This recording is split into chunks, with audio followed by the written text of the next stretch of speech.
Hi hello friends, എല്ലാവർക്കും മഴത്തോരും മുൻപേടെ ഏറ്റവും പുതിയ എപ്പിസോഡിലേക്ക് സ്വാഗതം. അപ്പോൾ നമ്മുടെ വീഡിയോ ആദ്യമായിട്ട് ആരെങ്കിലും കാണുന്നുണ്ടെങ്കിൽ വീഡിയോ ഇഷ്ടമാണെന്ന് വെച്ചാൽ ഒന്ന് ലൈക്കും ഹൈപ്പും ചെയ്ത് സപ്പോർട്ട് ചെയ്യാം കേട്ടോ. അങ്ങനെ വലിയ ഇരുമ്പ് ഗേറ്റ് കടന്ന് ബെൻസ് താൻ കോൺക്രീറ്റ് റോഡിലൂടെ വേഗം കുറച്ചു നീങ്ങി. ഉദ്യാനത്തെ ചുറ്റിയുള്ള പാതയിലൂടെ അത് ബംഗ്ലാവിൻ്റെ മുറ്റത്തെത്തി. ഡ്രൈവർ ബൈജു കാർക്രോച്ചിൽ വണ്ടി കയറ്റി നിർത്തിയിട്ട് ഇറങ്ങി വന്നു. ബാക്ക് ഡോർ തുറന്നു പിടിച്ചു. ഔദക്കുട്ടിച്ചായൻ സാവധാനം സീറ്റിൽ നിന്നിറങ്ങി. അയാളുടെ വാക്കിംഗ് സ്റ്റിക്ക് ബൈജു എടുത്തുകൊടുത്തു. നായ്ക്കൂടുകളിൽ കിടന്ന് കുറച്ചു ബഹളം വെച്ച നായ്ക്കൾ ശാന്തരായി. ഔദക്കുട്ടിച്ചായൻ നോക്കുമ്പോൾ സ്റ്റാൻലി രണ്ട് ഭീമൻ നായ്ക്കളോടൊപ്പം സിറ്റൗട്ടിലേക്ക് കടന്നു വരികയായിരുന്നു. വാക്കിംഗ് സ്റ്റിക്ക് ഊന്നി കയറി ചെന്ന ഔദക്കുട്ടിച്ചായൻ പെട്ടെന്ന് നിന്നു. പേടിക്കണ്ട, എല്ലാവരും പരിചയക്കാരാ, സ്റ്റാൻലി നായ്ക്കളെ നോക്കിയിട്ട് പറഞ്ഞു. പുതിയത് വല്ലതും ഉണ്ടോ എന്നറിയത്തില്ലല്ലോ, അതാ ഒന്ന് സംശയിച്ചേ. പുതിയതൊക്കെ കൂട്ടിലാണ്. സ്റ്റാൻലി ഔദക്കുട്ടിച്ചായനെ അകത്തേക്ക് കൂട്ടിക്കൊണ്ടുപോയി അവിടെ ഒരു കസാരയിലിരുത്തി. അപ്പച്ചൻ വരുന്ന വഴിക്ക് അഞ്ചലിൽ കയറിയോ? വീട്ടിൽ ഇല്ല, നീ അത്യാവശ്യമായിട്ട് കാണണമെന്ന് പറഞ്ഞതുകൊണ്ട് എങ്ങും താങ്ങാതെ വിട്ടുപോന്നു. അപ്പച്ചന് കുടിക്കാൻ എന്താ? ബ്രാൻഡി, വിസ്കി, വോഡ്ക, റം, ഏതാ വേണ്ടത്? ബ്രാൻഡി ആയിക്കോട്ടെ. സ്റ്റാൻലി ഗ്ലാസുകളും മദ്യക്കുപ്പുകളും തണുപ്പിച്ച സോഡയും വെള്ളവും എടുത്തുകൊണ്ടുവന്ന് ടീപ്പോയിന്മേൽ വെച്ചു. ശകലം മതി കേട്ടോ, പഴയ പോലൊന്നും താങ്ങാനുള്ള ശേഷിയില്ല ശരീരത്തിന്. സോഡ ഒഴിക്കണ്ട, വെള്ളം മതി, ഔദക്കുട്ടിച്ചായൻ നിർദ്ദേശിച്ചു. സ്റ്റാൻലി അതെല്ലാം വേണ്ട വിധം പകർന്ന് ഔദക്കുട്ടിച്ചായൻ്റെ കയ്യിലേക്ക് ഗ്ലാസ് കൊടുത്തു. നിറഞ്ഞൊരു ഗ്ലാസ് സ്റ്റാൻലിയുടെ കയ്യിലും ഇരുന്നു. നീ ഏതു സമയത്തും കുടി തന്നെയാണോ? അതിനൊരു കുറവുമില്ലേ? ഔദക്കുട്ടിച്ചായൻ ചോദിച്ചു. അങ്ങനെ എല്ലാ സമയത്തും ഒന്നുമില്ല. ഉറങ്ങുമ്പം കുടിക്കത്തില്ലായിരിക്കും ഇല്ലേടാ? സ്റ്റാൻലി അത് കേട്ട് ചിരിച്ചു. ഇന്ന് ഞാൻ തീരെ കുറച്ചേ കഴിച്ചിട്ടുള്ളൂ. അപ്പച്ചനോട് സംസാരിക്കാനുള്ളതുകൊണ്ടാ. ആ പറയ്, നീ എന്തിനാ ഇത്ര അത്യാവശ്യമായിട്ട് കാർ അയച്ച് എന്നെ വിളിപ്പിച്ചേ?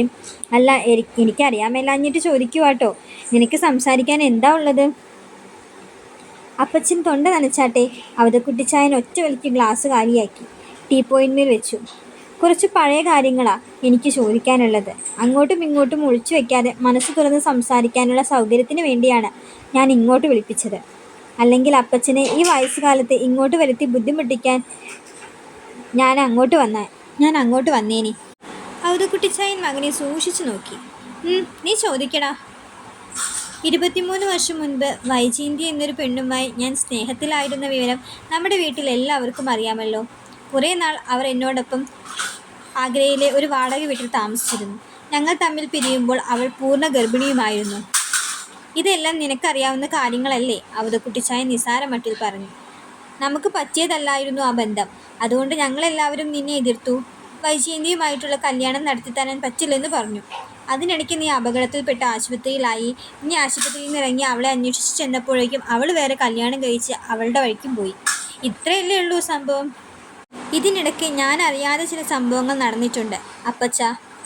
അതായത്, ഞാൻ ഹോസ്പിറ്റലിൽ കോമയിൽ കിടക്കുമ്പോൾ നിങ്ങളും വൈജയന്തിയുടെ വീട്ടുകാരും കൂടി ഒത്തുചേർന്ന് ഒരു ഗൂഢാലോചന നടത്തി.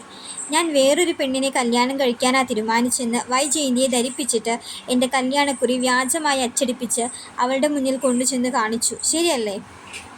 ഔദക്കുട്ടിച്ചായൻ ചുണ്ടുകൂട്ടി ഒന്ന് ചിരിച്ചു. അതൊക്കെ നിൻ്റെയും ആ പെണ്ണിൻ്റെയും നന്മയ്ക്ക് വേണ്ടിയാ. 10-24 കൊല്ലം മുൻപ് നടന്നതിൻ്റെയൊക്കെ കണക്കെടുത്തിട്ട് ഇപ്പം നീ എന്താ ചെയ്യാനാ? ഒന്നും ചെയ്യാൻ വേണ്ടിയല്ല. അന്ന് ചില സംഗതികളൊക്കെ വിട്ടുപോയിട്ടുണ്ട്. അതിൻ്റെ നിജസ്ഥിതി ഒന്നറിയണം. വൈജയന്തി അന്ന് നെയ്യാറ്റിൻകരയിലുള്ള ഒരു ആശുപത്രിയിൽ വെച്ച് ഒരു പെൺകുഞ്ഞിനെ പ്രസവിച്ചു കാണും.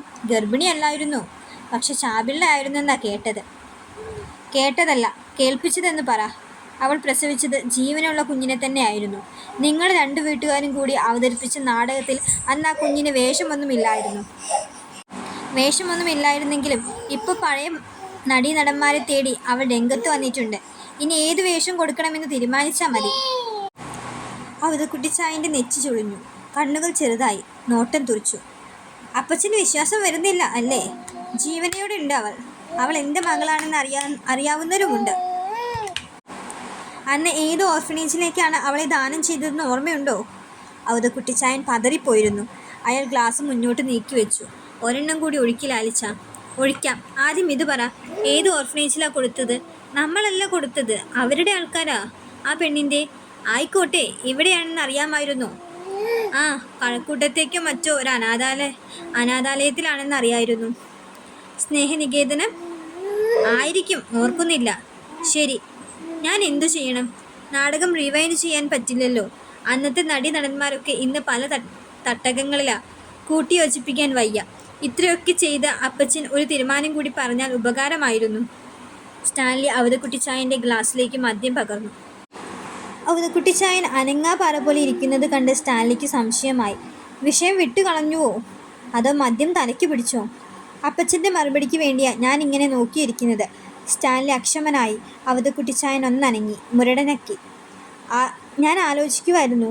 പണ്ടാണെങ്കിൽ വെട്ടൊന്ന് മുറി രണ്ടെന്ന് തീരുമാനം. ഇപ്പോൾ കാലം മാറിയില്ലേ, എന്തെല്ലാം നോക്കണം. കുറേ നേരം മെനക്കെട്ടിരുന്ന് ആലോചിച്ചാൽ അപ്പച്ചന് ഉത്തരം കിട്ടുമോ? നീ പറഞ്ഞതൊക്കെ സത്യമാണോ ലാലിച്ച? അതാ എനിക്ക് ആദ്യം അറിയേണ്ടത്. പിന്നെ തമാശ പറയാൻ വേണ്ടിയാണോ ഞാൻ അപ്പച്ചനെ കാർ അഴിച്ചു വരുത്തിയത്? വൃദ്ധൻ ആലോചനയോടെ മൂളി.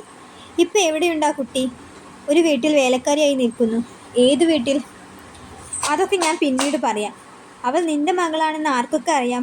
ആ വീട്ടിലെ കുടുംബനാഥൻ അറിയാം. അയാൾ എങ്ങനെ അറിഞ്ഞു? അതൊക്കെ മറ്റൊരു കഥയാണ്. അയാൾക്ക് കഴക്കൂട്ടത്തെ അനാഥാലയം നടത്തിയിരുന്ന ബ്രിജിതാമ്മ എന്ന സ്ത്രീയെ പരിചയമുണ്ടായിരുന്നു എന്ന് മാത്രം തൽക്കാലം അറിഞ്ഞാൽ മതി. ബ്രിജിതാമ്മ ഓർമ്മയിൽ നിന്നവണ്ണം അവതക്കുട്ടിച്ചായൻ ആ പേര് ഉച്ചരിച്ചു. അപ്പച്ചന് പരിചയമുണ്ടോ? അവതക്കുട്ടിച്ചായൻ പെട്ടെന്ന് തലവെട്ടിച്ചു. ഇല്ല, ഞാനെങ്ങനെ പരിചയപ്പെടാനാണ്? ചിലപ്പോൾ കേട്ടിട്ടുണ്ടായിരിക്കും. അപ്പറഞ്ഞത് കള്ളമാണെന്ന് സ്റ്റാൻലിക്ക് തോന്നി. ബ്രിജിതാമ്മ ഇപ്പോൾ ജീവിച്ചിരിപ്പില്ല. അത് കൊള്ളാം, അത് നന്നായി. മറ്റെന്തോ ആലോചിക്കുന്നതിനിടയിൽ അവതക്കുട്ടിച്ചാൻ യാന്ത്രികമായി പറഞ്ഞു. ബ്രിജിതാമ്മ മരിച്ചതാണോ നന്നായത്? അവർക്ക് വൃക്കരോഗമായിരുന്നു. അതല്ല ഞാൻ ഉദ്ദേശിച്ചത്. വൃദ്ധൻ നിഷേധരൂപേണ തലയാട്ടി. ആ കുട്ടിക്ക് അറിയാമോ നീയാണ് അവളുടെ അപ്പനെന്ന്? ഇല്ല. മറ്റാർക്കൊക്കെ അറിയാം? ഞാൻ ആദ്യം പറഞ്ഞ കുടുംബനാഥന് മാത്രമേ അറിയൂ. അയാൾ എവിടുത്തുകാരനാണ്? പാല. പാല? അവതക്കുട്ടിച്ചായൻ ആശ്ചര്യത്തോടെ പറഞ്ഞു.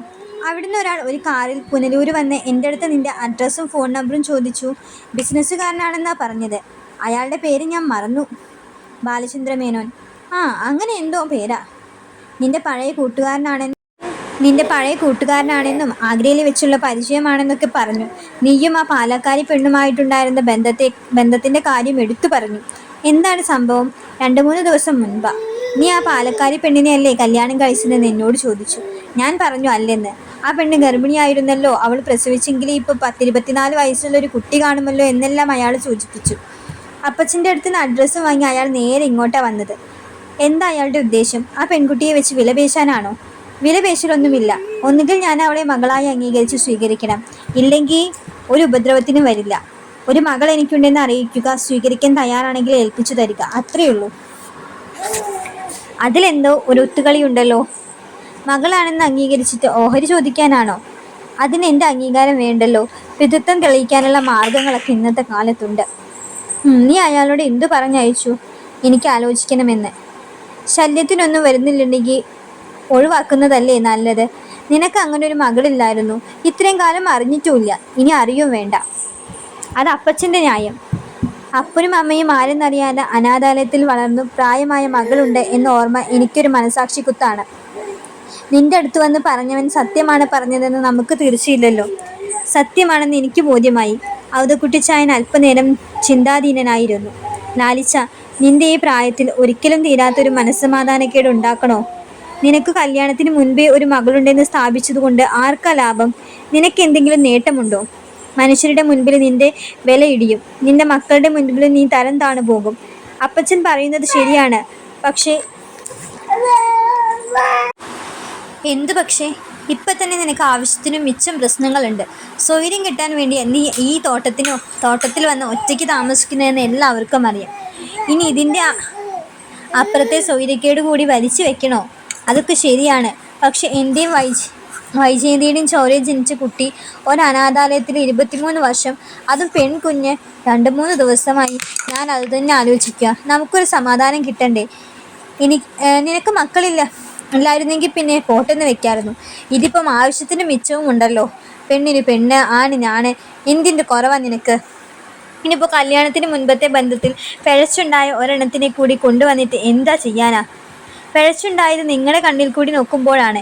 എനിക്ക് ഏത് സ്ത്രീയിൽ ജനിച്ചാലും എൻ്റെ മറ്റു മക്കളെ പോലെ തന്നെയല്ലേ? അതിനെ ഇങ്ങോട്ട് വിളിച്ചുകൊണ്ട് വന്ന് താമസിപ്പിക്കാൻ പ്ലാൻ ഉണ്ടോ നിനക്ക്? അവധക്കുട്ടിച്ചായൻ മകനെ സൂക്ഷിച്ചു നോക്കി. സ്റ്റാൻലി മറുപടി പറഞ്ഞില്ല. നിന്റെ മക്കൾക്ക് നിന്നോടുള്ള സ്നേഹം കൂടി ഇല്ലാതാകുക. അവധക്കുട്ടിച്ചായൻ മുന്നറിയിപ്പ് നൽകി. നാലാൾ കേട്ട ആർക്കാ മാനക്കേട്? വിട്ടുകള, അതല്ലെങ്കിൽ കുറച്ച് രൂപ കൊടുത്തേക്ക്. അതെങ്ങനെയെങ്കിലും ഒക്കെ ജീവിച്ചോളും. ഏതായാലും തന്റെയും തള്ളയൊന്നുമില്ലാതെ ഇത്ര നാൾ ജീവിച്ചില്ലേ. അതുമാത്രമല്ല, റീത്ത് ഇതറിഞ്ഞ ഭൂകമ്പമുണ്ടാകും. അല്ലെങ്കിൽ തന്നെ അവളുടെ വീട്ടുകാർക്ക് നിന്നെ തീരെ പെടുത്താല്ല. ഉള്ള കാര്യം പറയാമല്ലോ ലാലിച്ച, എനിക്കിഷ്ടല്ല. ഇത്രയും നാളുമില്ലാത്തൊരു ബന്ധം നീ കുത്തിപ്പൊക്കിക്കൊണ്ട് വരുന്നത് നിന്റെ അനിയന്മാർക്കും പെങ്ങന്മാർക്കും ഒട്ടും ഇഷ്ടപ്പെടുത്തില്ല. സ്റ്റാൻലി അവധക്കുട്ടിച്ചായൻ്റെയും തൻ്റെയും ഗ്ലാസുകളിൽ വീണ്ടും മദ്യം പകർന്നു. എനിക്ക് ഉടനെ ഒരു മറുപടി കൊടുത്തേ പറ്റൂ. നമുക്ക് ഏറ്റെടുക്കാൻ പറ്റത്തില്ലെന്ന് തന്നെ പറഞ്ഞേക്ക്. അവധക്കുട്ടിച്ചായൻ ഒരു തീർപ്പുണ്ടാക്കിയ മട്ടിൽ പറഞ്ഞിട്ട് തൻ്റെ ഗ്ലാസ് കയ്യിലെടുത്തു. അപ്പച്ചൻ ഈ വിവരങ്ങളൊന്നും ഉടനെ ആരോടും പറയരുത്, പ്രത്യേകിച്ച് ആൽബിയോടും റോബിയോടും. രണ്ടും കഴമ്പില്ലാത്തവരാണ്. തൽക്കാലം ഇതെല്ലാം അപ്പച്ചൻ്റെ മനസ്സിലിരുന്നാൽ മതി. ഇത് ഞാൻ നിന്നോട് അങ്ങോട്ട് പറയാൻ പോവുമായിരുന്നു. 10-24 കൊല്ലം എൻ്റെ മനസ്സിലിരുന്നില്ലേ? എന്നിട്ട് ആരെങ്കിലും അറിഞ്ഞോ? തള്ളേണ്ടത് തള്ളാനും കൊള്ളേണ്ടത് കൊള്ളാനും എനിക്കറിയാം. അവധക്കുട്ടിച്ചായൻ ഗ്ലാസ്സിലുള്ളത് മോന്തി. എനിക്കിനി ഒഴിക്കണ്ട, മതി. അയാൾ ഗ്ലാസ് കമഴ്ത്തി വെച്ചു.